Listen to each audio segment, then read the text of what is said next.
All righty. Welcome back to another episode of the Rock Your Brand podcast. And boy, do we have some topics to cover today.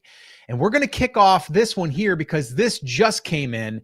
And that is, well, Josh Silverman, the CEO of Etsy, went on camera and talked about, well, he basically said they are not going to be competing with Temu or Amazon or any other low ticket priced platforms. Basically, that's what he said. Now, there's a little bit more detail there. We're going to actually listen to the interview. It's not that long. We're just going to actually play a couple of sections of it so you guys can hear it if you haven't already seen it. But we're also going to discuss this because I do have some thoughts about this. And we can sit here and say, well, and I know Chris went on a rant last week about price, and we can sit here and say price doesn't have anything to do with it. But at the end of the day, people are going to buy certain items cheaper at different places, and they don't care where it came from. It's just the way it is. Is that going to affect Etsy sellers, us? Is that going to affect the platform? Is Etsy going to eventually cave to doing this? Don't know. We're going to have to let that play out. But that is the discussion that I wanted to have. But I wanted to hear what Josh Silverman had to say. So this way here, we can discuss it further. And Chris Schaefer is going to do that here with me. We've got a bunch of other things that we're going to be covering. We also have something about these, people are saying, and they've been saying this for a little while, is that people that are running sales and not ending the sales, that it's basically fake. It's not really a sale. And there's laws out there that say you can't do it. Well, there's actually a group of people that are trying to bring awareness about this situation and trying to get Etsy's attention to say, hey, is this fake or what? We're not supposed to be doing this. So we're going to actually dig into that as well. And then we've got a bunch of other things to cover. So Chris, with that all being said, I just set the stage, I think, for today. We got a lot to cover, man. We do. And it's been, it was a fairly slow news week. And then it became a very fast news week. Yeah. Right. We had Josh Silverman coming out. I think it was last night is when that dropped. I know I sent that to you pretty late last night. So, afternoon time in Europe yesterday, because it came from an e-commerce conference in Europe. And then we had a bunch of these stories just kind of line up back to back, which is interesting. And I think one of the things we've talked about this year, and Scott, do you have the video on your side or do you want me to pull it? I do. I do have it. And I'm actually going to pull that up. And so one of the things that's interesting is this is something you and I have been talking about pretty much all year this year since they announced gift mode and some of those kinds of things. Etsy really wants to find a different niche in the marketplace. They don't want to be an everything marketplace. And I know sometimes it can feel like that to Etsy sellers because we're talking about print on demand and allowing AI, and some of the decisions that they make don't always line up with that. But they've doubled and tripled and quintupled. That's 5x for those of you who don't follow along, right? They've 5x'd down on being the go-to place for gifting. And the only real competition that's there is Amazon to some extent, just because that's the default place where people go when they're looking for an a gift in the e-commerce world. Yep. But also somewhere like Uncommon Goods, right? And so it's not really a place most people are aware of unless you've shopped there. Etsy has some name recognition and they have the ability to set themselves apart. And what Josh said, and we'll see this throughout this video, is basically we don't want to play that game. We want to play our own game, and we think that's the only way to do it. Yeah. Before we dive into that video, what are your thoughts on playing your own game in this space?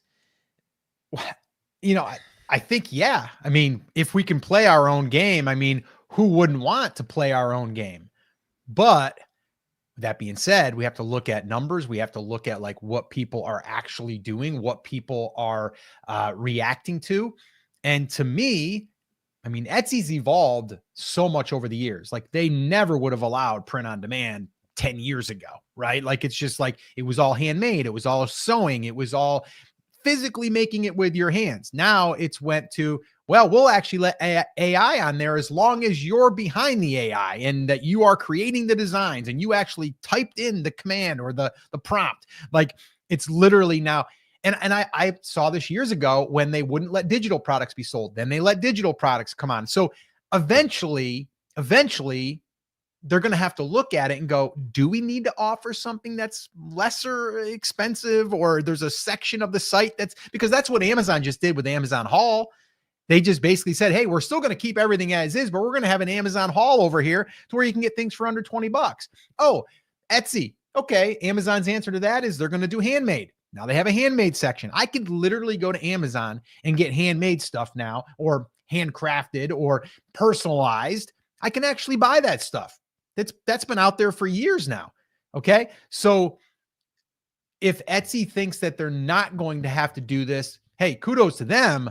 I don't know if I believe it. That's just my thoughts, because how much can the markets, withstand before you get to a point where you're like, numbers are down. We got to fix this. I mean, we don't know yet. Temu's spending a lot of money. Are they or are they not? Billions of dollars, right? So is Amazon. Like, they're all spending crazy amounts of money.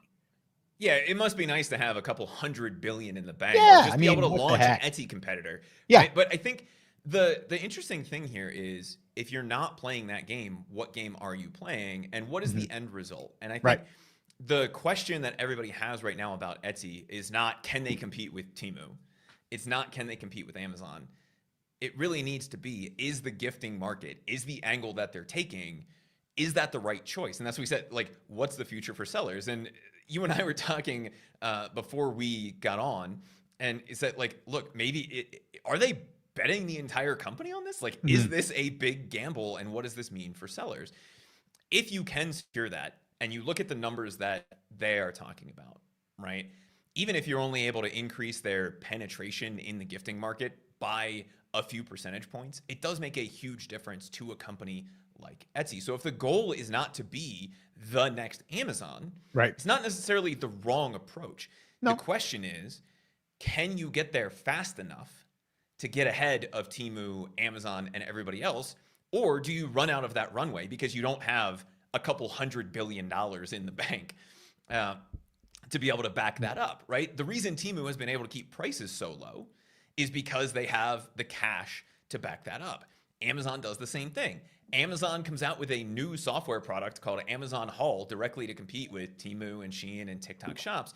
Why are they able to do that? Because they have a couple $100 billion that they can light on fire. If you're not on that, in that same position, which Etsy is not, then can you get there before the time runs out, right? And is this a game against the clock?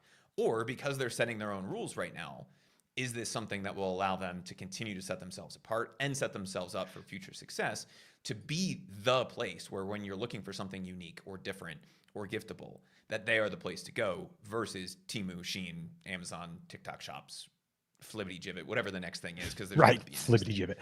All right, Chris, before we move on, we had someone in the comments that asked if we could fix your volume. I'm not sure if your volume sounds good to me. Can we get a little update from anyone else that's watching this live? How is Chris's audio compared to mine? Is mine too loud? Is his too low? Like, we're trying to figure that out, making sure that everybody has a good experience here.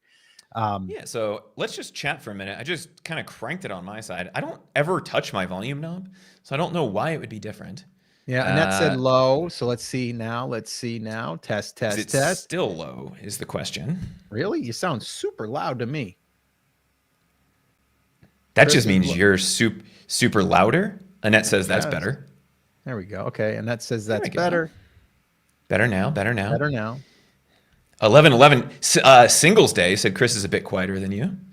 It went up. Yes, Amber, I turned it up. Yeah, you gotta give it a little bit of time because they're delayed a little bit. So don't over crank it. Sounds. Oh, no, I stopped. Yeah, better now. Both sounds fine. Better. Okay, cool. Sweet. Well, we like. There we go. Better. Mandy says better. Okay, cool. All right, good. Well, this is why we love a live audience, because we get to know if we are, in fact, coming through okay. To me, it sounded great. It's better now with an echo. I don't hear an echo. Yeah, I think you're good. But thank you, Linda, for letting us know. All right, let's go ahead and listen to this interview, or this little. It's tiny. It's not huge. Let's go ahead and listen to this, and let's see what old Joshy boy has to say here today. Now, Chris, let me know if you can hear this audio. Okay. Good. Okay. Actually, it's a little hot on my side, but we'll let everybody else dictate that, since I think we're both pretty hot. Yeah. Well, yeah. I mean, come on. Yeah. But you sound super loud audio wise for me right now. Like you're over cranked or something. I don't know. I'd dial that back just a touch. I think it's going to be super loud on the recording. Anyway, I'm going to go ahead and play this. Here at Web Summit, Lisbon's annual tech showcase, there's a debate over the future of e-commerce. In an era where mega retailers like Amazon and Temu are trying to dominate the online space with rock-bottom prices, and where online stores can be flooded by AI-generated merchandise, some worry the online shopping experience is losing the human touch. There's our boy. For the CEO of Etsy, the online store for unique craft goods, it's an opportunity to stand out from the crowd. There is a race to the bottom right now in all of retail where people are just fighting over who can sell it 2 cents cheaper or ship it 2 minutes faster. And we're doing the opposite. We're really leaning into making Etsy even more Etsy. How do we really celebrate the role of the seller in making the product and really help the buyer understand they're buying from a real person who really made this item? We think the world needs that now more than ever. Etsy is putting a marker down over the issue of what some critics call AI-generated junk. In July, it updated its policy, which says sellers must clearly identify how technology or humans were involved in the design and creation of their product.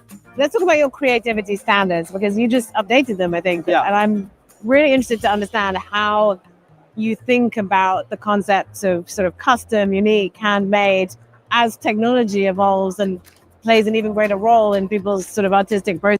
This will be interesting, right? This part here, because, you know, the update of like how are things made, and now you have different criteria that you have to put in. This was rolled out a couple of months ago, though. So I'm just curious to see what he has to say out of his mouth. You know? Yeah, I'm laughing a little bit over here because she said some people say that it takes the human touch out of e-commerce. E-commerce is inherently touchless, right? Like that's kind of the thing that has me laughing, right? Because one of the biggest problems, at least in terms of getting people to buy stuff online, is that they can't pick it up. They can't actually touch it. Right. I get what she's going for, and it's kind of a joke about Etsy and putting, you know, making commerce human again and all those kinds of things. But it makes me laugh to say that buying something online is removing, that was already gone. That's been gone, right? So let's focus on what we're doing moving forward. Processes. So every item on Etsy is either made by the seller or designed by the seller or curated by the seller. The most important thing is we think someone needs to curated. What does he mean by that? What does he mean by that? Does that mean that you can just take a few things and put them together and then make it your own? What does he mean by that? It's curated, I think, is the correct pronunciation of that. No, it's curated. Okay. And so what he's talking about, Scott, is one of the new categories that they rolled out back, I think it was in July, was curated. And so that's where like your gift baskets would come in. It's still a one-of-a-kind item, but it's something that the seller is creating from other things. So you don't necessarily have to make the entire thing, but you do have to make a unique experience out of it. I think gift baskets are probably the best. That's a great example. Fall into that category. Yeah, that makes total sense. Okay, cool. Let's go.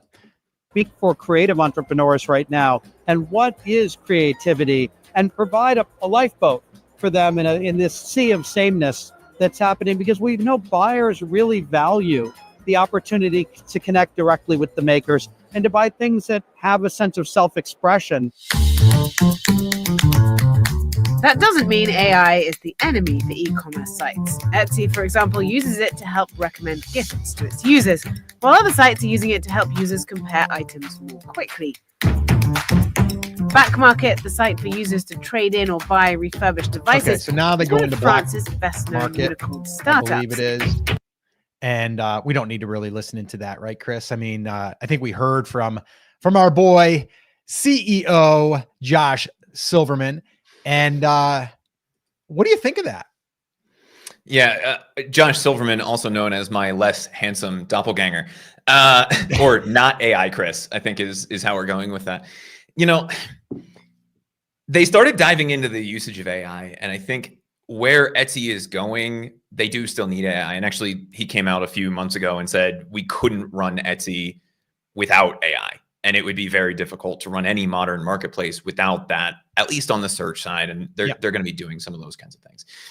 But in terms of playing the game itself, I don't think this is wrong. And this is the conversation you and I were having before we took a look at that video to hear exactly what he said. But if they can set themselves apart, that does put them in a good position. And you and I have said over and over again, and I said in my like 25-minute long rant last week about prices, there's always going to be somebody who is cheaper than you. Yeah. And so Amazon knew that, which is part of the reason that they developed their 2-day shipping and having a warehouse around every corner, right? They wanted to be as inexpensive and as fast as possible. That gave them 2 legs up. Now there's some people nipping at their heels on both of those fronts, and Amazon is not always the cheapest place anymore. But because they were so far ahead of that curve, people have that expectation, and you still have prime shipping, right? You're going to get it within 2 days, or I know you in some cases can get stuff same day. Same right? day, yeah. When we were up at the lake house, we got some stuff the same day. Same day. Right? Like a giant USB cable or something came in just a few hours. Right? Ethernet. You're not going to get that. It was a HDMI cable or something. Yeah, something like that. It's like a 14-foot thing that's sitting in my closet over here that I don't know that I will ever use again, but it was totally worth the $8 for that one use. But they want to set themselves apart because they know playing the price game, they will never win. And people can rip off designs and people can post them other places. But if they can create a truly unique experience, that potentially gives them a leg up. The question, and this is the question that didn't get answered in that video, is how fast do they have to do that before they run out of time? And do we think that they have enough time to be able to do that? Yeah, no, I mean, that's a valid point. And I guess I understand where they're going right now. Like they're like, okay, our thing that's going to differentiate us is like they have their commercial, their slogan, right? Like make commerce human again, right? Like it's like that's the thing. And I think that's great. I mean, we did have a little fun with talking about their support that's not really like human because you can't get anybody that you can actually speak to. So, we went on that little rant for a little while. But I do think like there is a space there for that. But now that they're a bigger company, and I say a bigger company, I mean, they're a trading company now, right? They're like, they were in the SP 500. Now they got knocked out because of, the whole thing with the pandemic bumped them up and now they're down. But my thing is like when you have investors involved now and you have this platform, like someone in the comments had said, like, I really wish that they just would have kept it all handmade. The reason why they can't do that is because they need money. They need revenue to run this platform. And it just isn't enough there. Right. So for them to be able to add this, these different elements to it now, adding physical products, they have them right with the handmade, but now they have digital products that they've added. They even have it where you can buy a tarot card reading, right? Like it's not handmade, but it's personalized, right? It's like you can actually have that stuff done. So I get where people are coming from, or they're like, making Etsy human again, or making commerce human again and keeping the handmade. But you have to look at it from their point. It's like they're trying to compete with them saying that they're not going to be a Temu or an Amazon haul now, which I don't think that they should be. But for them to ignore that in a sense of, okay, how can we, other than saying like, hey, buy from real people, right? People are kind of voting with their wallet a little bit. I mean, we just had a recent election that was all based off of that, right? So if we can't sit here and say like people aren't thinking about price, and I'm not talking about comparing like something that's identical, or I am talking about identical. I'm talking about something that's a one-off. That's different because, okay, well, I can only get that certain carved wood sculpture from this place. I can't go and shop around. But if I can get the same coffee mug with a personalized thing on it, or not even a personalized, just this mug, if I can get this mug and I can find it over there for $3 cheaper, you bet I'm going to go over there because all I got to do is just click on a different website and go to that website. So for us to ignore that, I think we shouldn't, because there is that side of it. How much of that is going to affect who shops on Etsy? I don't know. I don't know, but I do know that they are putting a lot of money and a lot of time and energy into trying to make people aware that it's your gifting site. I think that's where they're trying to really shine. It's like, we're a gifting site. We're going to create unique gifts. That's where you're going to come to get unique gifts for everyone, right? And that's it. When you're going to get, something, I don't know, I bought something the other day. Toothpaste. What's that? Yeah, toothpaste, I think, is a good example because there were a bunch of news articles a few weeks ago about how Amazon is taking on Temu and Shein with toothpaste, right? They're going after the low budget, more frequent purchase type of things, the everyday essentials versus the large things, right? Not a lot of people are going to buy a 50-inch flat screen on Temu, but they might on Amazon, right? And so Amazon already has that locked up. How do you do that? Etsy doesn't want to play that game. And I think I agree with that, right? If Etsy is my company, I get reelected to be mayor of Etsy in 2025, then I'm not playing that game either because it's not a winnable game. Even if you have the cash to do it, there's always going to be somebody that has a little bit more cash or a new, unique, novel approach. And so I don't think it's wrong to pivot. The question is, can we pivot fast enough? And I know I've said that like 3 times now. Yeah. And the answer is we don't know. So what does that actually mean for sellers? Well, Etsy thinks they're headed in the right direction, right? We saw their Q3 report come out. And even though they were down year over year, the stock went up after that report came out. Why? 2 things. They exceeded expectations, right? They've basically said, look, we expect this to be something that's going on. And they're doing $1 billion buyback of their stock because they think it's undervalued based on the internal numbers, right? And so that doesn't necessarily mean that they're right, right? Companies are wrong all the time. But if they know it's going to be worth more later, then that's something that they can start to play around with, right? And so if they think they're headed in the right direction, we see that they're exceeding their goals right now. That is potentially a good thing. And where they really started to see that growth, if you go back, and you don't have to read through that Q3 report, I beg you not to, unless you really just love looking at those things, it will bore you to death. But they started to see some growth in those gifting categories. Doesn't mean this is going to be a rock and roll Q4, the best Q4 ever on Etsy. And the conversations we've had the last few weeks, Scott, probably not going to be the case. But if what they're seeing internally and if what we saw in Q3 seems to be the direction that they're headed, and they can create that beachhead, right? For lack of a better word, they get the first line of troops on the beach if that's all that they have to do to start to be able to advance. Is that something that is a large enough niche that Etsy's still worth considering in the future? It looks on paper like it is, but I'm curious about your thoughts for sellers. Let's say this does keep heading in the direction Etsy thinks, at least internally, that it's heading. Is that something that is good news for sellers or bad news for sellers based on the fact that Etsy is niching down? Well, I think as long as we're aware of it, I think it could be a positive thing. But like I've said before, we shouldn't be building our company, our business on a platform anyway, right? So you have to look at this. And I was just having this conversation with my wife the other day. For those of you that don't know, my wife does have an Etsy shop, been running it now for going on 4 years. Last year had a really, really good year. And this year it's not as good, but part of the reason is also because time and energy and effort going into it, because it's not our primary.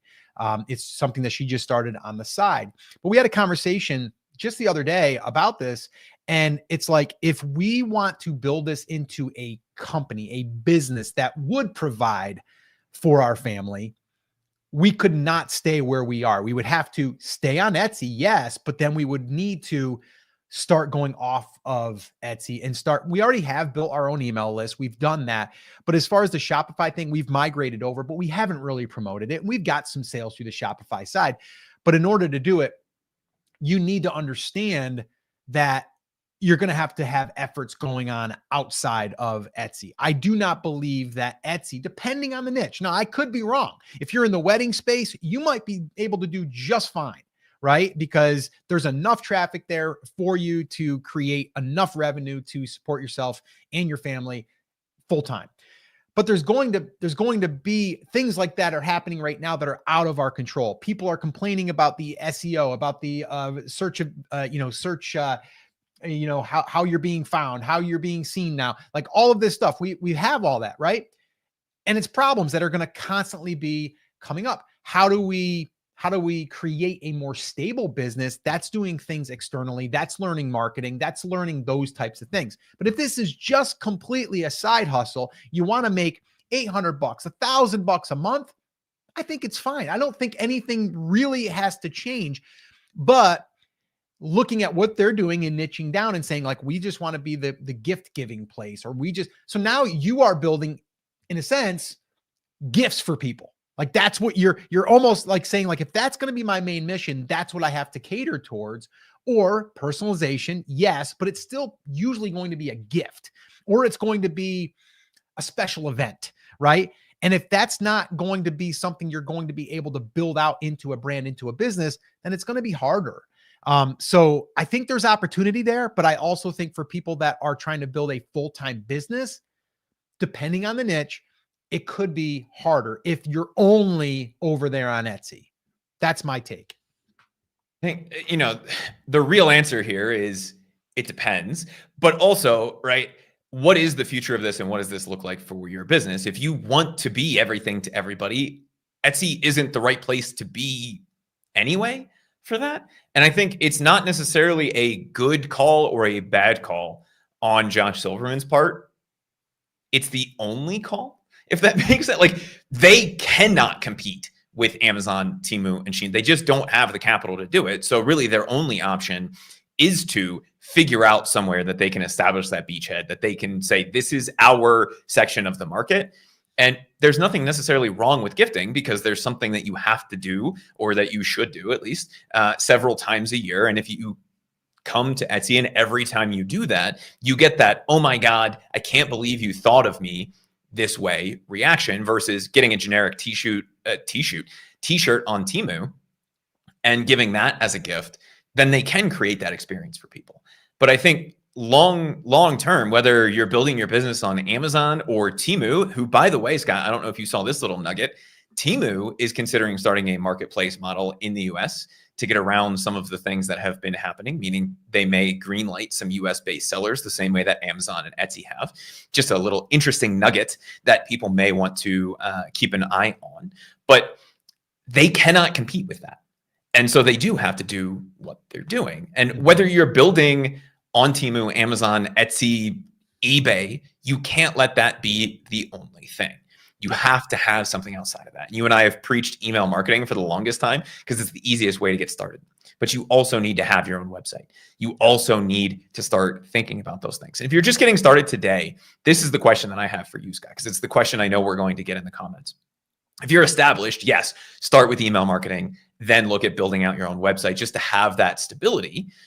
But if you're just getting started, is Etsy still a viable place to get started if this is the direction that they're heading and they're not thinking about the lower end purchases at all? Yeah. No, I'm going to sit here and say, 125%, because it removes all of the things that get in your way when you're first starting. So to me, it doesn't matter if you're starting on Etsy, if you're starting on Amazon, if you're starting on eBay, if you're starting a TikTok shop, there's going to be a little bit of a learning curve there. But what we're doing here is we are tapping into a platform that already has traffic. Okay. It's already got the traffic. We just have to figure out what the traffic is looking for and what it's searching for, right? Because that's what all of these are, search engines. If you guys didn't know, right? We're going there and we're keying in what we want to search for to potentially buy, right? And then as we start to do that, we start to see other things that might be related. It's like anything here on YouTube. If you do some searches, you're going to go back an hour later and you're going to see some related searches from the last search that you did. It's the same darn thing.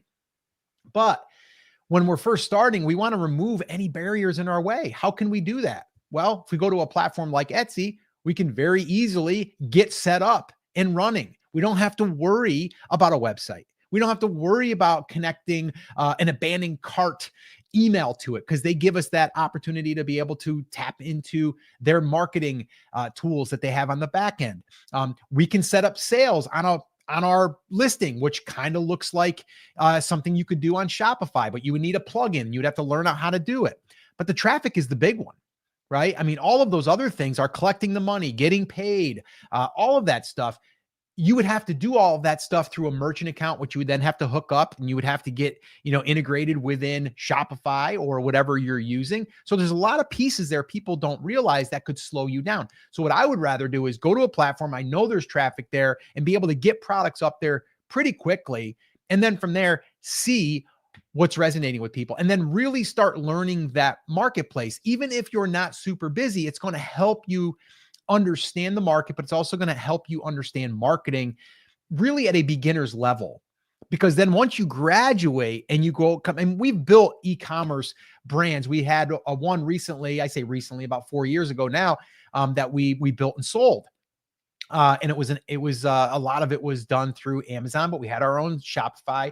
We also had our own email list of about 30,000 email subscribers, and we ended up selling that. Chris has worked with numerous e-commerce brands, but they are very, very sophisticated when it comes to running ads, right? Hundreds of thousands of dollars a year in ads, whether it's Google, whether it's Facebook, whether it's YouTube, like you have other things to do. So my point here in sharing all that with you is like Etsy is still a great place to get started. And then if you decide that you want to take this to the next level and build a legitimate like e-commerce brand and kind of like go up into the big leagues, it's kind of like baseball, right? We start off in like, what is it? Is it single A, double A, triple A, and then you get called up to the big leagues? It's like you have to kind of work up through the ranks. You don't just immediately go into the big leagues. E-commerce can be big league stuff. It can get very intricate. Yeah. What am I trying to say there, Chris? I told you that my brain is foggy today. Intricate? Is that the word? There we go. My goodness. Let me just take another sip of the bulletproof and see if this straightens out my thinking in my friggin' speech. It's what happens when you try to use a dime or quarter word in place of a nickel word, like complicated or complex.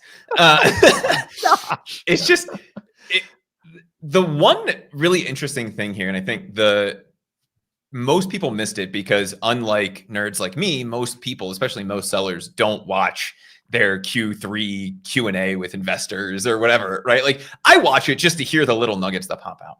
And one thing that really stuck out to me, and I think it really resonates, and it's a huge leg up for people who are getting started, is that they actually want Etsy sellers to raise prices. Yes, they make more fees, but it also allows them to stand out. And it was something that was brought up during that most recent investor call. And I think if they're able to get out of that rat race of price competitiveness, of people saying, hey, I can find this t-shirt on Temu, or I can find this same design on Amazon, and you're never going to eliminate that 100% across the catalog, as long as you're allowing print on demand and some of those kinds of things to happen. But if they're able to do that, then they will see price increases across the platform and sellers will make more. And I think, Scott, I had that whole rant last week about you don't need to be focused on price, right? Price is not the reason your product isn't selling. If Etsy is able to make this transition, I think that's something that new sellers will learn faster because they're not tempted by that. Does that make sense? Like if you grow up and everything has to be the cheapest, most expensive thing, right? You grow up in the e-commerce world and the only way to get more sales is to lower your price, then that's ingrained into you even when you go from single A to the majors, right? If it's not, and you're able to create a unique product and a unique experience and better customer service because you're charging a little bit more, you create a more stable business long-term, and you can avoid having to learn that lesson down the road when you make up your losses by selling more at scale. Right. And so I think that's a really interesting thing that came out of this. And if they're able to make that transition, I think that's actually good news for people who are new sellers, because it means you're coming into a game that has better rules to start with. Yeah. I guess you and I should probably go down this road another time, and just for anyone else that's interested in this. But I had this conversation with my wife the other day, because I think Etsy is, when you're first getting started, you're putting up a lot of products and you're trying to see what sticks. And then it becomes complicated because then you have a whole bunch of SKUs, and then you have to, if you're doing personalization, you got to go in, find the certain ones. It's really being organized and all of that stuff, right? And I think it's fine. But and we were going to actually test this. We may still test it this Q4, but basically where you have 2 to 3 products, which we always talk about, you should have at least 2 or 3 products that can be purchased together, because Etsy just rolled out this year their bundle feature, which is a great little feature, right? Because now you can have one item and then recommend the other two, and you can tell it what ones to do, right? So that way there you can increase the cart value.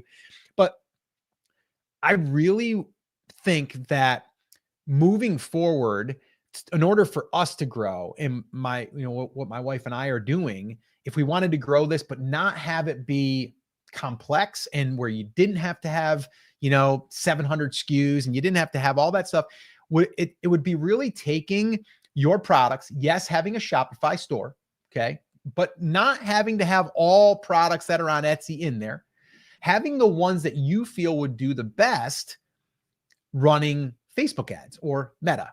And what you would do here is then you would only be focusing on that. And if you have enough reach, which Facebook does, right? If you have enough reach to the right audience for your product, and then you know a little bit of marketing on the back end, and that's basically where you're able to offer one product, gets people in, and then you show them two other ones and you increase that. If you would then you'd only have to focus on, like, let's just say 5 products. I've seen companies do that to where you could literally do $1 million a year just with those 5 products, right? Now, with that all being said, not that easy. You got to figure out your Facebook ads. You got to be constantly refreshing your creative, as they call it, your ads, because they fatigue. Like, there's a whole nother learning curve, but there would be less dependency on Etsy, but now you'd be dependent on the ad platform. But if we're following what we've talked about in the past, is building that customer base, we build that customer base bigger, right? From the customers that we're acquiring, now we can start selling on the back end without having to spend on the ads. So really, me looking forward, that's probably going to be something that we're going to be probably leaning into more in 2025. Still Etsy, but what can we do outside of that that doesn't require us to build out, 700 product Shopify store that we have to manage and just focus on 3 to 5 or 10 products even. I don't know. It was a random little thing there, Chris, but that's been what's going on in my brain to kind of like minimize the work that my wife has to do, where she's still able to excel, but yet not have to have the complexity of, everything inner workings with a Shopify store. Yeah, and I think Linda pointed out something in the chat. She said, I think Shopify is a better platform, but only if you understand marketing and have an email list. I want to take a step back, because a lot of times people think this is an apples to apples comparison. And Scott, this is more like an apples to ribeye comparison, right? They both allow you to create product listings. That's the only thing those two services have in common. Shopify is a platform, it's a website builder. Etsy is a marketplace. So if we're talking about building a Shopify store, you have to do all of the traffic driving. You have to do all of the maintenance. You have to do all of the theme updates. And even though they say that all of your changes get copied over, not that this happened to me last weekend, when you update the theme, that they don't actually always get copied over, right? You have to deal with the day-to-day things of running an e-commerce business. When you're on Etsy, you don't. What Etsy is designed for is for you to create unique products and experiences, and they bring the customers, right? At least to an extent. And so the difference there is how much of the business you have to learn all at once. I love having Shopify in my back pocket, but if you're just getting started and you're not an experienced e-commerce business person, trying to learn the product creation, niching down, traffic driving, SEO, theme customization, what plugins you need, what plugins you don't, that becomes a full-time job in and of itself. And then you forget about the product creation side.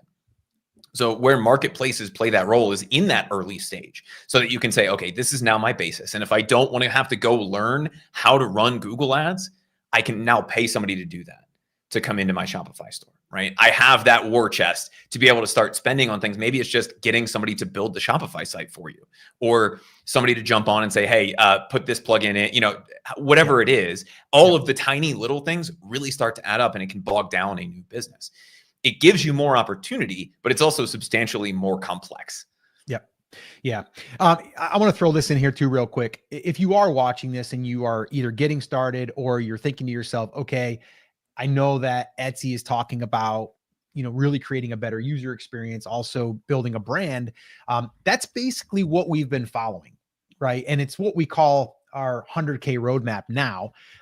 And we actually put, that into a little guide. If you want a copy of that, it goes through like the overall 10,000 foot view of everything that we've done. And then once you kind of build this from the beginning stages, then you can graduate to the big leagues if you want to, but the base is going to be the most important piece. If you want a copy of that guide, just put 100K in the comments. All right, just put 100K in the comments and we'll send you a copy of that guide. Like I said, it takes you through like identifying the niche, and then from there, building up multiple products. It just goes through the 10,000 foot view, but it really gives you a good understanding of the building blocks that it takes to not just build on Etsy, but also to be able to build external things, and also building something that could be graduated off of that platform. So if you guys want a copy of that, just put 100K in the comments. We'll send it to you. All right, cool. Chris, let's move on. We've got a bunch more things that we want to talk about. I want to get to everything if we have time. That went a little bit long, but that's okay. So let's go ahead and let me go ahead. I want to share that little Etsy ads experiment that I'm going to be testing here. So let me I'm going to go ahead and tee this one up. I'm going to actually go through it, and then I want your thoughts on it, Chris. So let's do it. All right, so I'm going to be running a new Etsy ads experiment where I'm basically going to be turning on and turning off the ad campaign for 7 days, and I'm going to see if it makes a difference. I'm going to see if we make more sales. Do we spend less but have the same sales? Because here's the deal. When we're running Etsy ads, you're running them from morning till night, through the night, right? And there are different people that are shopping that are either more likely to buy because it's in the evening, or maybe they're buying because it's in the daytime. I got this idea from someone that we did a recent Etsy shop audit for. And he basically said, I believe it is, that he turns his on at night and then turns them off before bed. So he only runs them for a very short period of time. I say short, maybe 6 hours, okay, 8 at the most. And he said once he did that, he noticed he got more conversions. More people were buying. He got clicks. He was eating his budget up during the day, but wasn't getting the sales. But then when he switched it, he noticed that he was getting clicks and getting sales, more sales during the evening hours. So I said, you know what? I'm going to go ahead and test this. I'm going to go ahead and give it a shot. I don't have the results right now. I'm going to share with you what it looks like, actually, the experiment. And what we're going to do is we're going to come back and we're going to do an update to this. All right. So if you're not subscribed to the channel, you might want to, because we'll be updating through a video like this. All right. So here's what it looks like. And it's very simple, but it is going to take a little bit of planning, and also a way that we can get reminded, because there's no feature inside, which I can't believe that Etsy, as I want to say sophisticated as they are, at least they think they are. They have a lot of work to do on their operating, as far as their system, their UI, as you call it, in the coding world. It's like the experience to find things is not that easy, but also some of the features that you think would be basic are not there. And when Etsy ads, when you're running them, there's not much that you can do other than, what kind of budget do you want to spend? What listings do you want to advertise? And then from there, when you start getting clicks, you can see the keywords that are driving it, and then you can tell them that I don't want that keyword. And then they might not show it. They don't say they'll guarantee it, but they might not show that.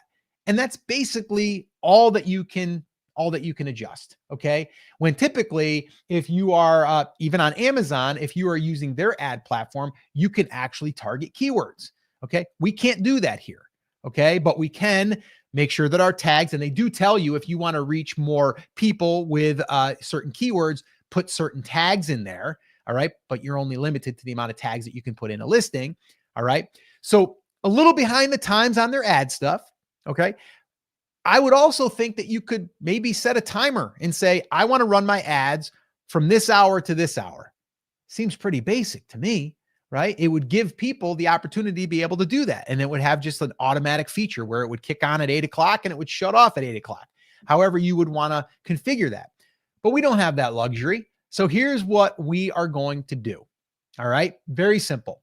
And this is the times that we're going to do it. So we are going to be turning off our ads from 8 a.m.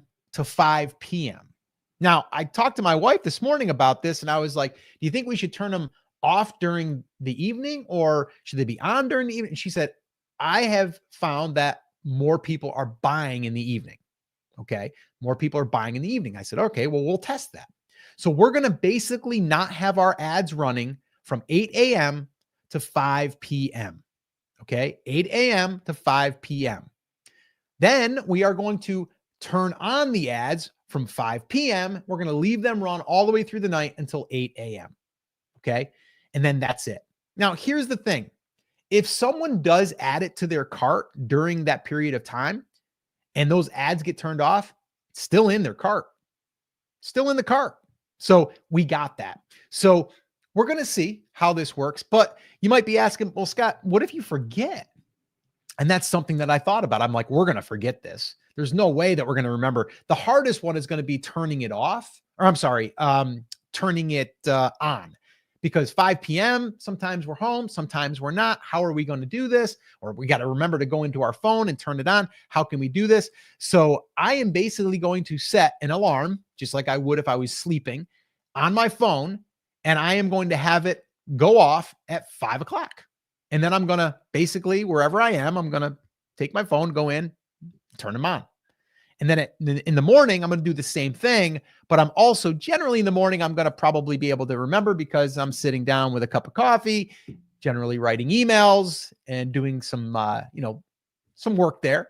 And I'll remember to do it then. So however you might want to try this, you'd have to figure out your own system. I think setting an alarm clock in your phone to go off, that might be a way that you could do it. That's what we're going to go ahead and test.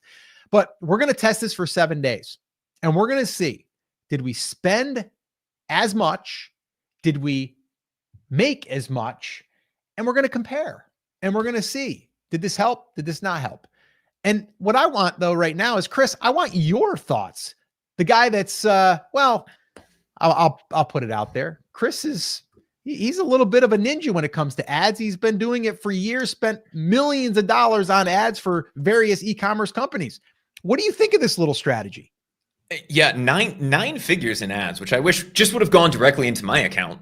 That seems like a lot more fun than lighting that money on fire on behalf of other people. But I think the thing that's interesting is this is what's typically referred to as day parting in the pay-per-click or the online ads community. Like, this is not a unique thing, other than the fact that some platforms like Google AdWords have this built in, right? Facebook calls it their ad scheduler or scheduled times.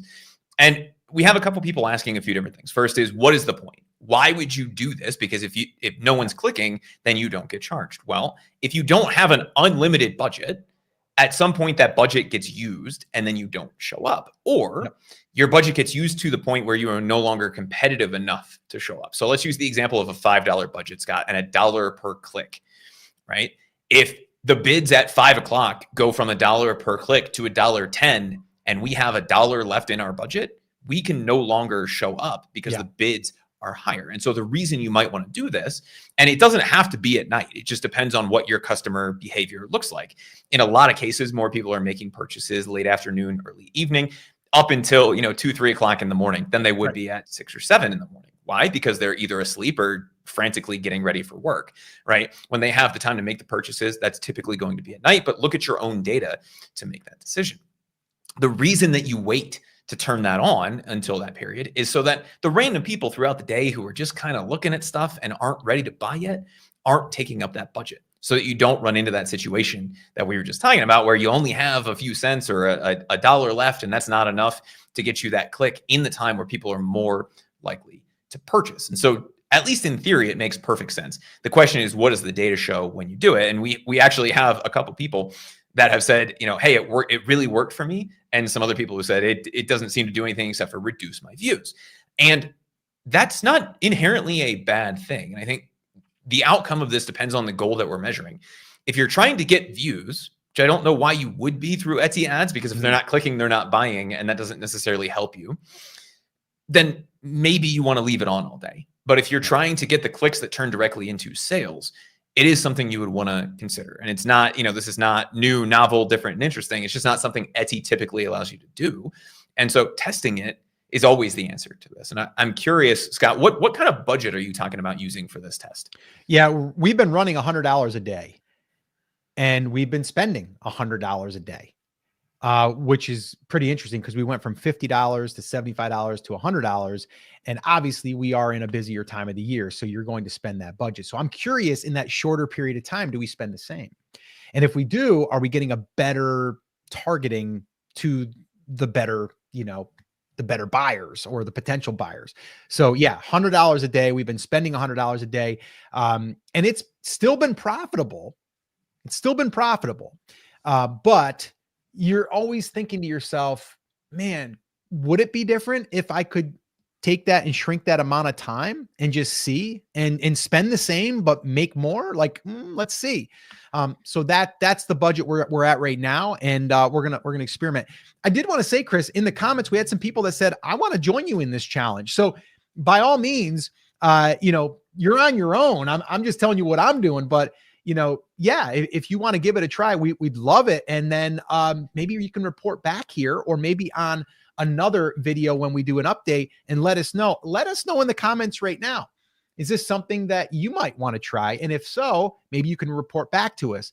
And one other thing I want to say, Chris, is I know Etsy ads for a lot of people is overwhelming. It's confusing. We actually put together a free guide. It's our Etsy ads guide. It'll definitely give you a great foundation. You don't have to spend $100 a day. We literally start with $1 to $2 per day, and then you gradually increase. If you want a copy of that, just put ads in the comments and we'll send you a copy of that. Once again, just put ads in the comments and we'll send you a copy of that. And it breaks down our strategy, our beginner strategy, but then also what to do after you start getting some data in. It's all in that little guide. So if you want a copy, just put ads in the comments and we'll send it to you. Any other thing you wanted to say on that, Chris, before we move on? Because again, Etsy ads, really important, I feel, especially if you're in the beginning stages, because you want to start getting that exposure. And that's one way to get exposure very, very quickly. So what are your thoughts on, let's just say we've never run Etsy ads. Should they start with this type of an experiment, or would you just turn it on and let it run for the first few days to get that data back? Yeah, I'd say if you're brand spanking new, I turn it on and let it run. Let's let it run. Let Etsy do its thing. Etsy does say on their campaign manager, it says that it could take up to 30 days before it actually gets things optimized. Okay. Knowing who your audience is by them getting impressions, getting clicks, and all of that stuff. So, it does take time, but I would say if you were to just kind of, depending on your budget, let's say it's $5 a day, and you said, I'm going to give 7 days for the algorithm, the Etsy ads algorithm, to do its thing and kind of learn, I'd give it 7 days. And then I might say, let's start restricting times. That's probably how I would attack that. Yeah, I think there's 3 different things that you're looking at. The first is getting that data to make sure that it's working. The second then is going to be traffic to the listing and the conversion rate optimization side of that. And I think that third section is really what you are talking about doing here, which is how can we get the highest return on investment? You mentioned a minute ago that even on that $100 per day, you are profitable, but you could be more profitable. And there's a couple different ways that we can do that. We can trim out keywords. We can potentially reduce the budget or remove some products. But if there's a lot of those things that are borderline, then a change like this could mean you don't have to make those changes. Yes, it's a little bit more work, but you could stay at that scale, at that level, and make more money with that same ad spend, get more sales, which then creates that Etsy flywheel of, okay, people are buying when they see this listing. Let's show that listing more. You get more sales because people are buying it when they see it, right? So you spiral up, as opposed to having to remove a listing because it's kind of borderline and you want to improve that return on investment. So I think this is a great item, or a great way of testing without having to go in and do all of that optimization. You still should trim out keywords and all of those kinds of things. But if you're at that final stage where your ads are working, they're driving to the right product, the keywords are giving you that traffic, how do we optimize that any further? It's get rid of those erroneous clicks that are the 2:00 in the afternoon, I'm bored at work, let me put this in my cart and maybe buy it later. And you focus those same ad dollars when they're ready to actually make the purchase. Yeah. The other thing I would say here is when you're doing ads, any type of ads, but like we're talking Etsy specifically here, the one thing that we want to make sure is in check is our listing optimization for conversions, right? So what we mean by that is not necessarily SEO, although that's important. We want to make sure that our conversions we're optimized for conversions, meaning when people come there, do we have a better chance of someone buying? Is there a question that they need to be answered with a visual in an image? Do we need, maybe you're not running a sale, or maybe you're running a 15%, we should go to a 20%. Like there's all different aspects of this that can increase those conversions. That's something that you definitely want to make sure that you have in place, that you have the highest converting listing possible. We actually put together an 85-page playbook. It was originally for just ourselves, but we actually had a designer make it more user-friendly for other people now. It's what we call our conversion maximizer playbook. If you want a copy of that, it is $10. We are charging $10 for it, but it'd be well worth it if it was able to just tweak a listing and bump up your percentage of your conversions. But basically, we go through 25 different listings that are converting over 3%, and we break them down, grade them, analyze them, and then we basically pull some of these different elements that you might not be using and that you can apply. If you want a copy of that, again, it's $10. Just put conversion in the comments. Once again, that's conversions in the comments. And then we will we'll send you a link to that and you can grab a copy. And there's also a little bonus video of me and Chris breaking down I believe it's the first 5 in the playbook and really going over how to use the playbook so you can leverage what we're learning from these different listings. So if you want a copy of that, just put conversions in the comments and we'll send you the link. But with that all being said, Etsy ads, I'm a believer in them. I think they're important. I think they're vital to not just getting sales on the front end, but also being able to bring awareness to your listings, getting sales. So that way it also is able to get you more organic sales, because we know SEO extremely important, but there's one piece that a lot of people don't talk about, and that is sales. When you're getting sales, the algorithm sees that as sales, and it's also going to now want to push you even more. And you're getting more reviews because you're getting more sales. And if you get more reviews, that's a conversion element, which we talk about in the playbook. All right. So Etsy ads, I'm a big fan. This is something we're going to test. We'll go ahead and we'll share the results here in a few weeks. All right, Chris, with that being said, let's go ahead and let's get rocking and rolling here on our next little topic here. And Chris, I know that there's always something that's grinding your gears. Did you want to get into Chris's little rant this week, or did you want to move on first? Yeah, we can knock that out right now if we want to, because you just said my trigger word, Scott. You said algorithm a whole bunch of times, and that's what I've been thinking about this week. So if you want to jump into that, we absolutely can. All right, let's do it. All right, Chris Schaefer he's going to do a little sound off. I'm always giving him this opportunity to get some stuff off of his chest because he's in the trenches with a lot of different e-commerce businesses. He's consulting with them, but he's also hearing what people are struggling with and what they're frustrated with, or what companies are frustrated with. And so, Chris, I'm going to give you that opportunity right now. What's on your mind? What is frustrating you? What is grinding Chris Schaefer's gears this week in e-commerce? Algorithms, and how algorithms, Scott, are the reason that we're not doing as well as we think we should be. And I know I've ranted and raved in the past about price and some other things, but this one I think gets me more personally than some of the other ones, because I don't necessarily fall victim to some of the other ones. But with algorithms, it's just so easy to say that word and hate it and blame it, to say, hey, my sales are down because Etsy changed their algorithm, or my listing is perfect on Amazon. And I actually had this conversation with somebody yesterday. They said, my listing is better than all of my competitors. Why am I not selling more on Amazon? The only reason that I can think of is the Amazon algorithm hates me. Why isn't my Instagram growing? Instagram must hate me. Why isn't my YouTube channel growing? It's the algorithm. It's the algorithm. It's the algorithm. And it's really easy to throw that word out there because it's like a non-human thing that we can blame. We can throw it at the individual channel, or we can just say, it's not Etsy's fault. It's their new algorithm. And if they just tweak that algorithm, my sales will go back to where they were. And I think the shift we as e-commerce sellers have to make, and the shift as content creators we have to make, and the shift we have to make generally in business is to realize that that word algorithm is not supposed to be a replacement for AI or an evil robot, right? That Terminator robot that if you guys have been following this channel, you've heard me reference in the past. It's not Terminator and it's not Wall-E, right?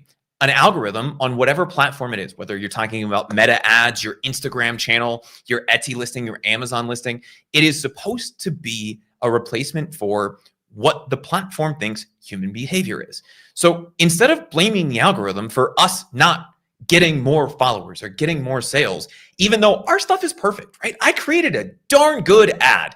Why am I not getting a 5-to-1 return on investment? It must be that new Facebook ads algorithm. We need to take a step back and say, what aren't we doing? Or what are we missing? And this, Scott, I think is the lesson that everybody can take away from me screaming into this microphone for just a minute. Even if you think your listing is perfect, if you're not selling more on Etsy, you're not selling more on Amazon, you're not selling more on your own website through that ad, even though you looked at all of your competitors and you created the best version, the real answer is you missed something. And it's not an attack on you. It's not saying that you're doing this wrong. It's just saying that's not the behavior, or it's not giving the right signals to whatever the platform is that you are looking at. Even if you think it's better, and I look at it and I say, your ad or your Etsy listing is 100% better than that other one, that doesn't solve the problem because the algorithm is looking for something in particular. In the case of platforms like Etsy or Amazon, it really comes down to conversion rate and sales velocity. With ads, what they're looking for is whatever that feedback is that you tell them you want. So if we're talking about something like a Facebook ad, you want to get those conversions. The more conversions you get through that ad, the more they're likely to show you, right? But you have to make sure that all of these things match up. And it's very easy as a seller to say, I created a perfect Etsy listing. My SEO is top notch. My images are on point. My Amazon listing is better than anything else on the planet. I'm getting some sales through it. It's just that the Etsy algorithm hates me, or the Amazon algorithm hates me, or the Instagram algorithm hates me. The YouTube algorithm absolutely hates me. That's why I shaved my head and then I'm letting it grow back, right? No, I'm just kidding. YouTube doesn't care about me, right? All of these platforms are looking for their algorithm to help them figure out as a proxy of user behavior. So in the case of a marketplace, your Etsy's and your Amazons, they want to show the product that's most likely to convert. And I've ranted and raved about this anytime that we talk about SEO, because that's what we're optimizing for on these platforms. If your listing is not the most likely to convert for the searches you are showing up for, it's not the algorithm's fault. It's your fault. And I don't want you to take that personally. It just means you missed something along the way. Either it doesn't match the keywords that people are looking for, or even though you created a beautiful listing with a great handcrafted product, you're not giving them all the information that they need. And so instead of saying, oh, it's the Etsy algorithm, or it's the Amazon algorithm, or Facebook hates me, Instagram hates me, YouTube hates me, we need to take that one step back and say, what are my competitors are doing that's working that I'm not? We need to humble ourselves. And I know, especially for people like me who just love to rant and rave and yell, it's hard to take that step back and say, what did I miss? Because I know darn well I did this perfectly the first time because I did it. We missed something.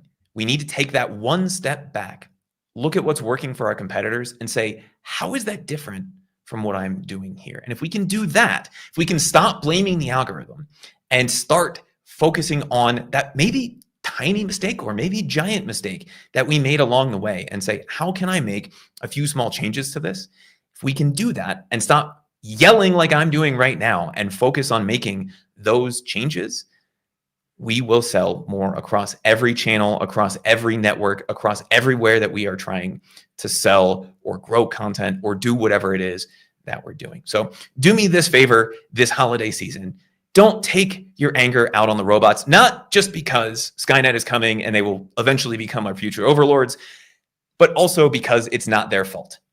If you're not showing up, if your ad isn't working, if you're not converting the way that you want to do, there is something you can do about it. And it's give that robot that will eventually be our evil robot overlord, give that algorithm what it is that they are looking for. So your job, instead of screaming, you can still scream, but take that one step back, figure out whatever that missing piece of data is, and give it to the algorithm, and you'll start to see those sales go back to where they were, go back to where you want them to be, and grow into the future. Great job. Shervin said, Chris, man, let the dog out. Don't hold back. You wanted to see a little bit more chomping at the bit there. But no, you did good. But yeah, no, I agree with you. I think it's normal for us to want to blame, right? And you know, I see it all the time, even with the YouTube stuff, right? Like people are like, the algorithm just doesn't like me. The algorithm, I think it shadow banned my account, right? It's like, it's not showing me. It's showing other people, but it's not showing me. And then the minute I look at their videos or their titles, I'm like, I see exactly why the algorithm isn't seeing you, because you're not telling them what you want to be seen for, or you've changed your title 500 times in the last week, right? Well, I think that's, and the reason that I had this boiling up inside of me this week, Scott, is that something you and I have even fallen victim to. We're like, sure, why does that work and this doesn't? That person's an idiot, and it's working. Why is that working? Why? Right? You have another YouTube channel. Yep. And you created a video that someone immediately ripped off. Yep. Down to the way that you shot the video. Yep. And what happened to their version of the video versus your version of that video? I believe right now it's up over 500 or 600,000 views, and mine is at 30,000 views.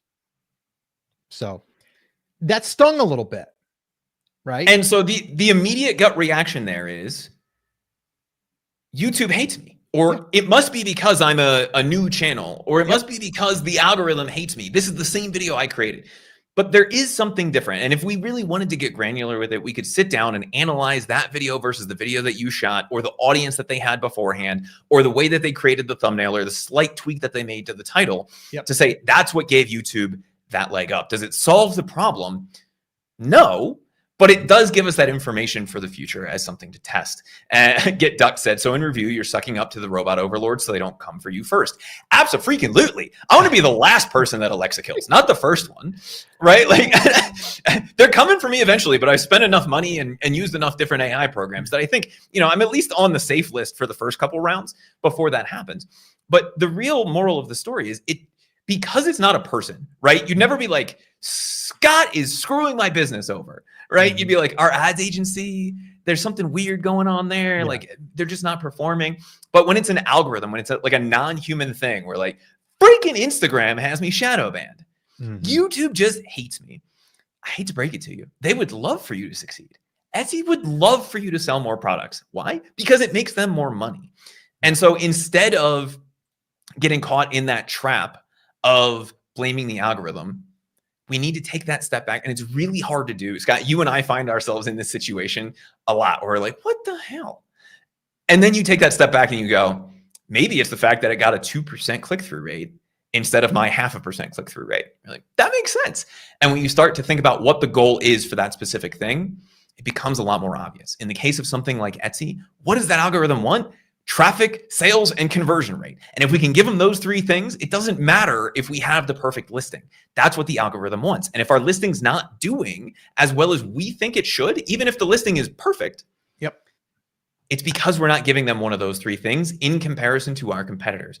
So we need to ask better questions. And the question is, what are they doing that works versus why does the algorithm hate me? Yeah, I think something I could kind of make a really good example here.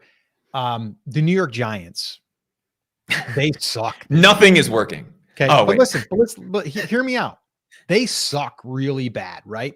So their organization put together a team, a bunch of people put the team together, right? The head coach, the assistants, the players, the line, everything, right? Do we blame the NFL that they're not winning? No. It's not the NFL that's doing it. The NFL says, yeah, put a good winning team together and we'll let you win, right? But the team, right? So our listings, our products, our business, that's the team, right? If we didn't put the right pieces in place, Doesn't matter. The NFL ain't going to let you win. You got to win, right? So I had to use that because this week, we're going we're just going to create a show now. We're going to go with DeVito, Cutlet. We're going to go with our Tommy Cutlets is playing. Yes, Tommy's playing this weekend because we don't even want to use the backup quarterback lock because they're afraid they're going to win and we want to get a better draw for the draft. I don't know that, but why wouldn't they use their $5 million backup quarterback when they're going to sit Daniel Jones, which is crazy, right? We don't have to get into all this because I could go for a day on that. Didn't they win with Tommy Cutlets though? What's that? We didn't win with, but I think it's more of a show. I think like right now, as a fan, I want to tune in because I want to see how Tommy's going to do, right? But I told Scotty 3 weeks ago, I'm like, I think I'm done watching for this year. I think I'm done. I can't put myself through this. It's like, what are they doing? Are they watching film? Right? It's almost like us. Like, yeah, just keep putting up the same listing, same way. You're not getting any views. You're not getting it. Just keep sending it up. It'll eventually maybe work. No, I'm going to look at the film. In this case, I'm going to look at the data. I'm going to go, ain't working. Why? Right? And I'm going to look at my conversion maximizer playbook. Little shameless plug there.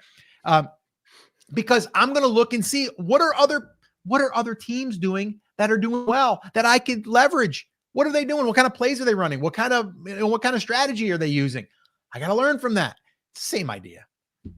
I think if you don't get the football analogy, right, because you're not a New York Giants fan or a New York Giants hater, it's amazing, Scott, that you and I can be friends when all of our sports interests are as opposed as possible, which is hilarious to me. I think the only thing that would make you worse is if you were a Dallas fan, but that's fine. Yeah, that could be bad. I think that's one of the few sports things that we agree on, right? Our second favorite team is whoever's playing the Cowboys, so that's fine, right? We can bond on that. But think about it this way: if you're cooking, right, you're trying to learn how to cook, yeah, and you just keep burning the eggs. It's on you. It's not the pan. It's not the eggs. It's not the stove. It's how you're using those three things together. Right. Maybe after the third or fourth time you burn the eggs, what you should do is Google it or look at a book and say, oh, I have to add butter, or, oh, maybe I should turn the heat down a little bit. That's what other people are doing. That seems to net them good scrambled eggs and not a charred hot mess. Right. And so what we find ourselves in is going, that stove is just too damn hot. And then we keep just cranking it to maximum and going, my eggs just keep burning, man. I don't know. The stove must hate me. Yeah. The eggs, the chickens are out to get me, man. That's right. Chicken's fault. It sounds like we're attacking everybody else, but we fall victim to this too, because it's very natural to want to blame somebody else, especially when you create the listing or you're cooking the eggs, but you kind of can't. You have to take that step back and have to learn to humble yourself to say, I missed something. And it's not that you're wrong. It's not that you're a bad person. It's just you missed something along the way. And when you have three variables, like how many eggs you add, how hot the pan is, and how much butter you put in, it's a lot less complex than an e-commerce business where you have 100 competitors. But we do still have to think about which one of these three things should I probably adjust to figure out what's working and what's not. And if we can do that, then we can start to figure out how to make better eggs or to sell more online. Hey, Chris, I want to have a little fun with this here. I mean, why not? Right? Like, so how would you pronounce the name? I don't know. But I'm just going to say hang up here, right? Oh, here's my favorite negative streamers. Okay. Let me ask you this. Do you think that I want Etsy to be negative? Do you think that I don't want it to succeed? Like, I don't know who you are. You don't know who I am. If we were in a coffee shop, I'm not sure that you would address me that way, but okay, let's just say you're thousands of miles away. All right. I'm going to address you personally because you addressed me personally. And I just think like, it's kind of funny that you would say, well, we shouldn't be talking like this because we're just talking negative. No, we're talking facts and we're talking about what we can do to combat the things that are happening. All right. That's what we're talking about. Do you think that I wish that all this negative stuff that was happening around here, so that way I can't have people come in and feel comfortable and confident on selling on Etsy? I love Etsy as a platform, but you still have to poke holes in it. I sold on Amazon for years, millions of dollars, still poked holes in it. You have to, right? If you're not, you're just oblivious. If we're just going to sit here and turn a blind eye to it, I'm not helping my audience. I'm not helping the viewers that want to watch and want us to report on this stuff, because we're keeping people in the loop. We're keeping people in tune with what's happening, and not sitting here and being one of the gurus out there that's saying like, oh yeah, just put up this on Etsy and you'll go ahead and you'll make your $15,000 a month. Oh, you know what? Here, you can sell this little coaster. You rock, man. And you can sell this thing and make $10,000 a month. Here it is. Sell this. You can sell it with this. That's not what we're doing. That's not what we're doing at all. Chris, this was supposed to be a rant for you, but I'm going on a rant right now. Look at me go. Right? We got Scott fired up. And I think the biggest misunderstanding that comes out of this, and you say, well, obviously, if there's more shops that are struggling, that means more customers for you. I'm going to drop a 4-letter word here, just so everybody knows. I don't give a shit if you ever buy anything from us. I don't give a shit if you ever opt in for anything from us. That's not why we're here. Yes, it's a service that we offer, and it's something that we extend out to people. But that's not why we're here. Scott and I would be having this conversation in a vacuum anyway, right? But there's no reason not to turn it into something that's beneficial for people. And I think the biggest misconception that people have is that saying that something is negative, and a lot of times when Bana comments something like that, Scott, it's because of the title of the video. And I know that he comes or they come, I don't want to misgender you, and watch the live stream kind of after the fact. They usually come in about halfway through, and it's fine, right? Mm-hmm. Their biggest gripe is the title. Why do we title this the way that we do?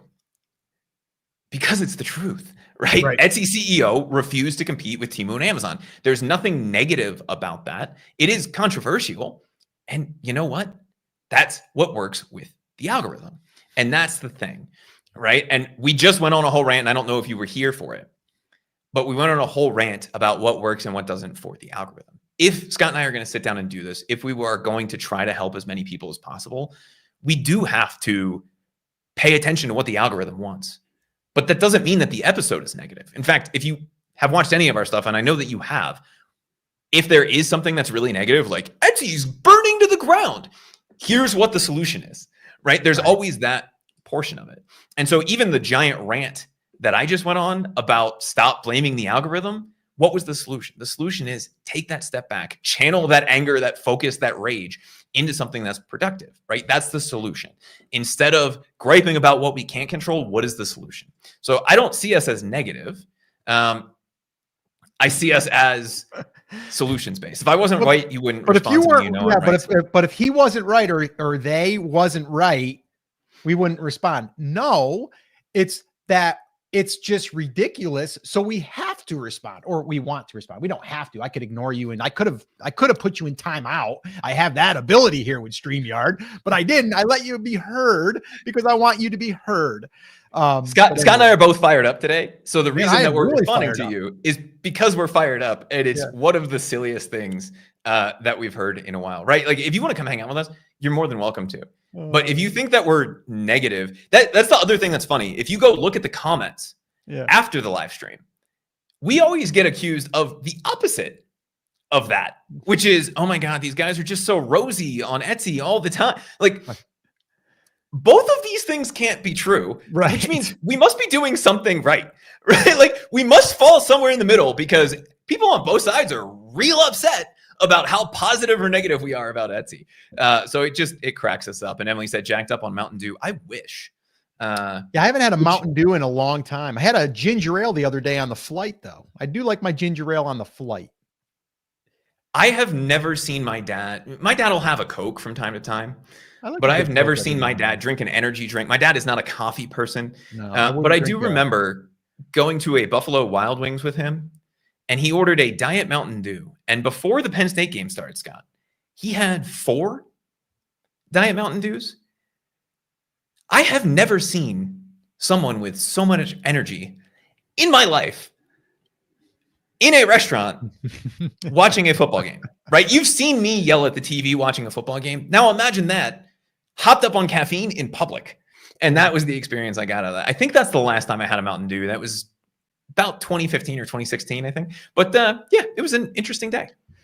All right, cool. So we both got some blood boiling today, and it was good. We always got to bring that. You've got to elevate the heart. It's always good, and no hate here. We just want to kind of bring it to the light. And yes, there is some negative things, and we need to address them. And that's all that we're doing here. So if you are cool with that, stick around. If you're not, it's okay. We don't have. I mean, I always look at this, Chris, too. Like if we were going to have a backyard barbecue. Is that person going to come here and probably hang out with us? Probably not. So, not everyone's going to fit into the backyard barbecue. They're just not. And it's okay. I've learned that years ago. I've been at this. Chris, do you realize November 1st of this last year was 23 years for me being self-employed? That's my anniversary for being self-employed. That's a long time to support yourself. You know what I mean? Like, and so I've been at this a long time, various niches, various businesses, and you're always going to get people that aren't going to agree with you. And that's okay. You know what I mean? Like, I'm not holding anything against you. It's just, we probably wouldn't be hanging out. You know what I mean? Like don't get me wrong. Chris and I don't have to always agree, which we don't, but we're still going to respect each other's opinion. So anyway, it's actually more fun when we don't agree. It is fun because every now and then. You and I at least disagree respectfully for the most part. Yeah. It's like, it's not a big deal. And there will be some truth in between those two positions. And I think that's what we try for in this. Yeah. Right. What we are looking for is what is the common ground between those two extremes. And if we can find that, then that gives us that true north. Is it that Etsy is burning to the ground, or is it that Etsy is having the best days? Just throw something up. You don't have to throw a title up. You're going to sell something. The answer is somewhere in the middle. And what our job is to help people find what that middle ground is and give you our honest opinion of it, right? It doesn't mean that we're always right. What we're giving is our opinion based on our years of experience, our hundreds of millions of dollars spent in paid ads, right? All of these things to help point you in the right direction. I love it. Get Duck says, what are you having at the barbecue? There's so many variables on my attendance. We're going to have a little bit of everything at the barbecue, a little bit of everything, but only if you bring that duck with a meat cleaver, man. Yeah. It sounds like I want some burn ends. That's what I want at the, I want some burn ends. Oh, Chris, they put a Midwood in the airport in Charlotte too, by the way. This is just you trying to get me to fly into Charlotte. That's what that is. I'll come and I'll meet you in Terminal B because that's where it's at. I think I'd rather deal with the chaos of the Charlotte airport, get in your car and go to an actual Midwood and pay a third of what the cost would be to eat at the airport Midwood than flying and deal with the airport Midwood. All right, cool. So we did have one other thing we wanted to cover quick. Do we have time for that? Yeah, I do if you do. Yep. All right. It won't take long. Let's go ahead and let's knock this one out. And let's see here. I got to locate it. And then we will do that. And this has to do with running consistent sales. So let's go ahead and let me get, let's see here. I need to find where I had that. That's not it. Hang on one second. Bear with me, guys. Bear with me. Trying to locate my document. I'll find it. There we go. I think that's the one. Yeah. Okay, cool. Let's see. There we go. All right. So here we are. Let me go ahead and go full screen real quick.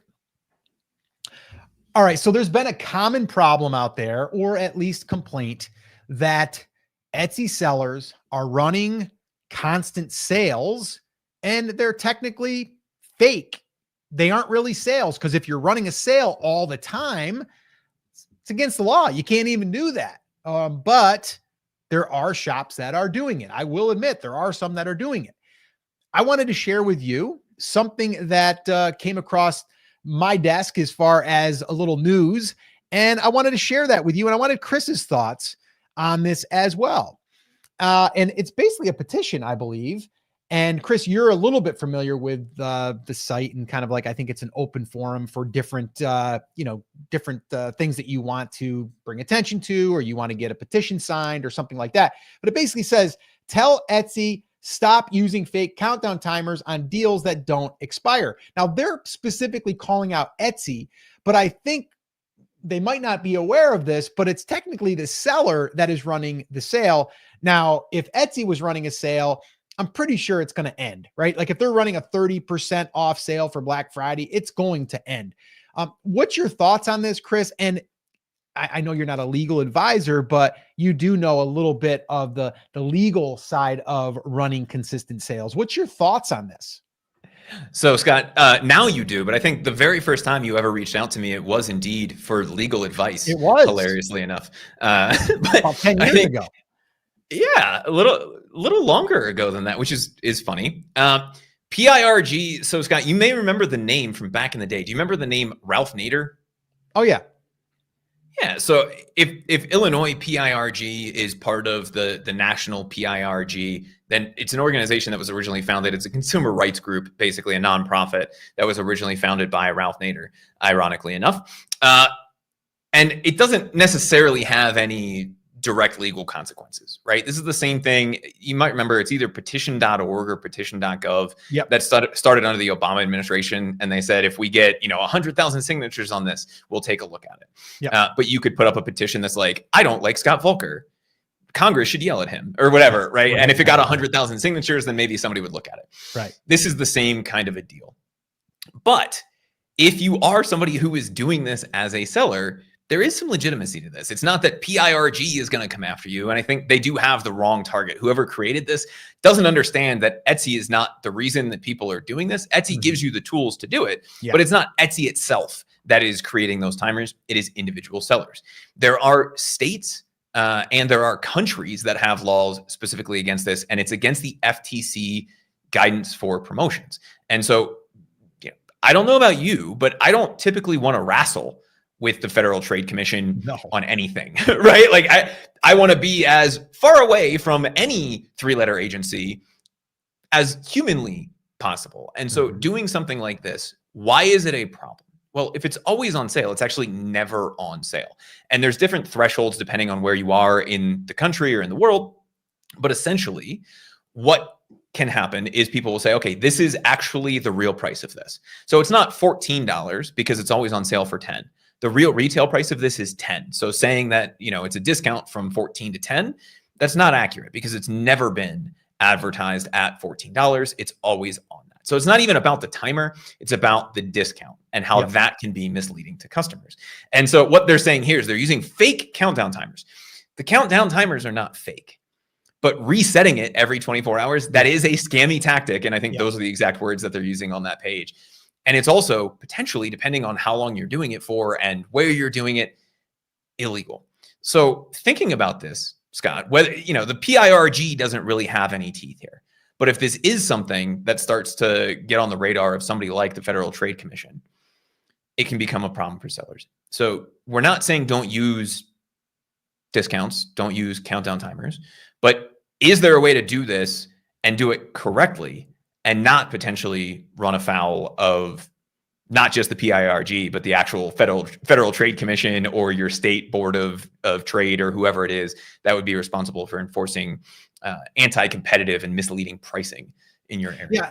I mean, the thing, how we've always done it is we're going to rotate. It's like anything, right? Like we've seen sales at Kohl's, which is a large department store, or Home Depot, or, wherever, right? You've got all of these different places and they got a flyer out every single week. And 1 week you're going to see that the smoke alarms are on sale.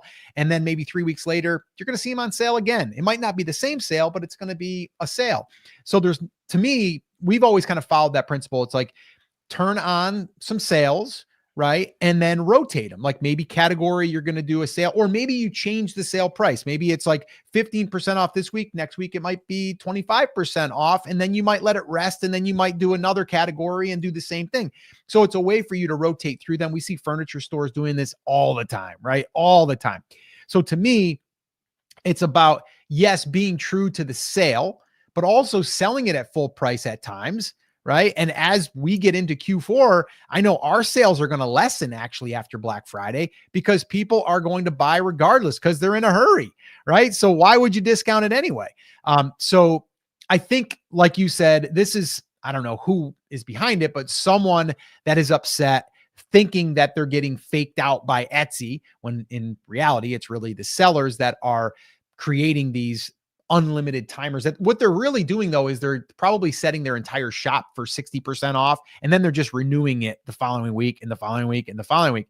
To me, that is deceiving, and I wouldn't want to necessarily support that. So I would say the lesson here, for the reason why I wanted to bring this up, the lesson for sellers is, number one, it's not cool, to do that. So we don't want to do that.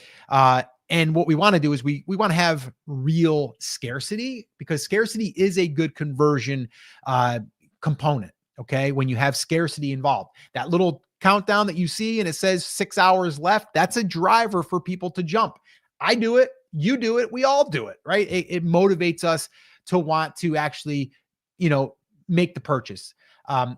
And so when we're looking at this, it's like, we're not saying it's bad. It's just the way that it is done is not really good. All right. And, people will overuse this. That's what we don't want to see. All right. So bringing this up, Chris, I think is something that we needed to do so we can show people, like, listen, this is what people are doing. If you are doing it, be careful. Probably don't do it anymore, and maybe just kind of rotate through your items and run different sales, different amounts, different time frames.